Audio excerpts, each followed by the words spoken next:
See, today we shall discuss about the continuous beam and development length in the continuous beam. There is a mistake here, development length it should be, but here it is development beam. And make some discussion about the main reinforcement and extra reinforcement provided in the continuous beam and stirrups and lapping zones in the continuous beam. If the beam is supported at the both the ends of both the free ends, it is said to be simply supported, and one end is supported and other end is free. It is called cantilever. If the beam is supported by two or more support continuously, it is said to be a continuous beam.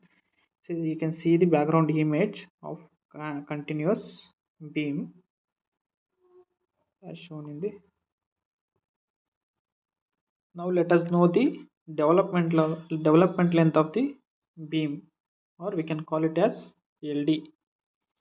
See, development length of the beam is provided at the junction of the columns and beams in order to make the bonding and transfer the stresses from the beam to column and make some bondings.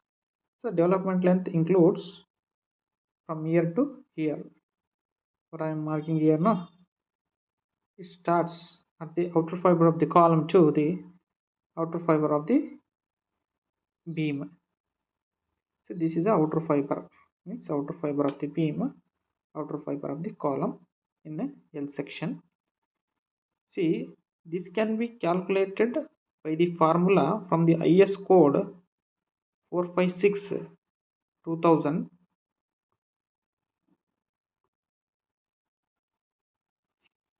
The development length of the beam is calculated by the formula LD is equals to 5 sigma S by 4 tau BD. This formula is taken from the IS code 26.2.1, page number 42 of IS 456.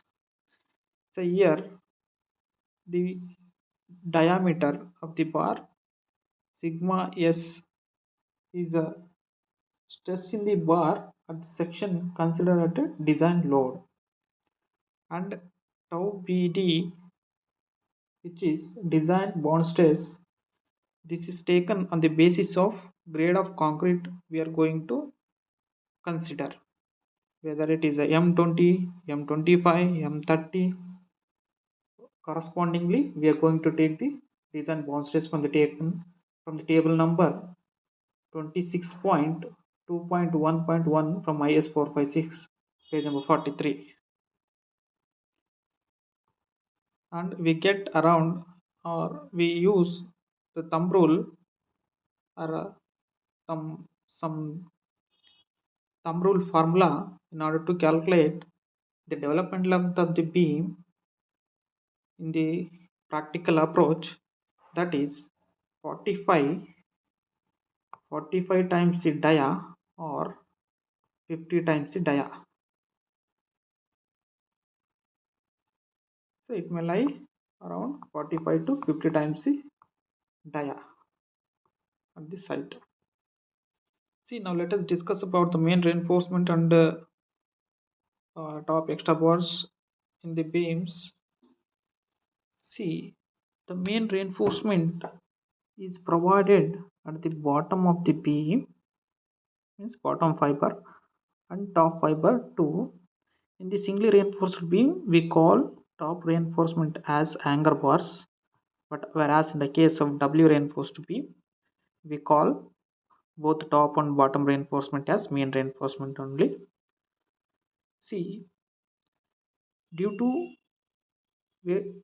maximum bending moment at the center, we are going to make some additional reinforcement, which is said to be a extra reinforcement or extra bars. See, at the bottom we are going to provide the main extra reinforcement at the midspan. At the midspan, from distancing from L by 6 from the face of the support. L by 6, L by 6. You neglect this length, and the reinforcement will be provided from here to here for the bottom reinforcement, because in order to counteract the maximum bending moment at the center. See, just by knowing the elastic curve of the bending moment, you come to know that where to provide the extra reinforcement in the continuous beam.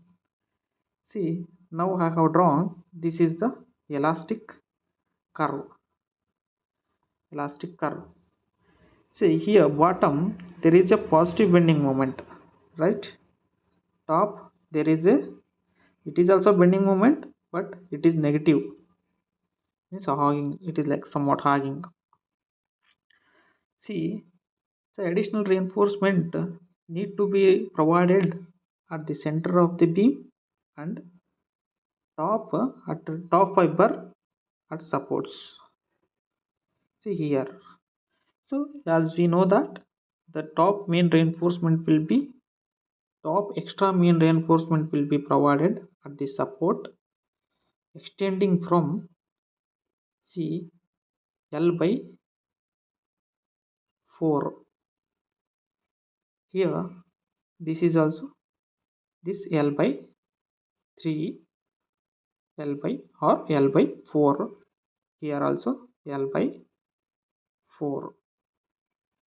See, support from the support from L by distance up to L by 4 distance, we are going to provide extra reinforcement. The length of extra reinforcement will be, top extra reinforcement will be up to L by 4 from the base of the support, or you can take as 0.25 L of the span. So by this, I hope this is clear. And while providing the extra bars at the bottom, we use pin rod. This is the pin bar or spacer bar, but as a practical approach in the field we will call it as a pin rod, but theoretically we will call it as a spacer bar. While conveying to the laborers, you should convey them as a pin bar.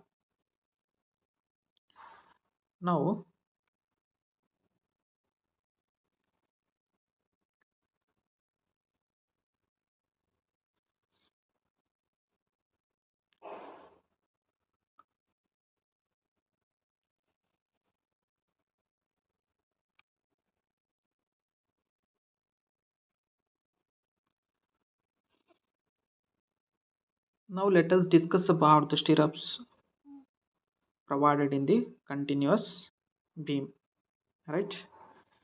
See, stirrups at the support is provided with a less spacing comparing to at midspan.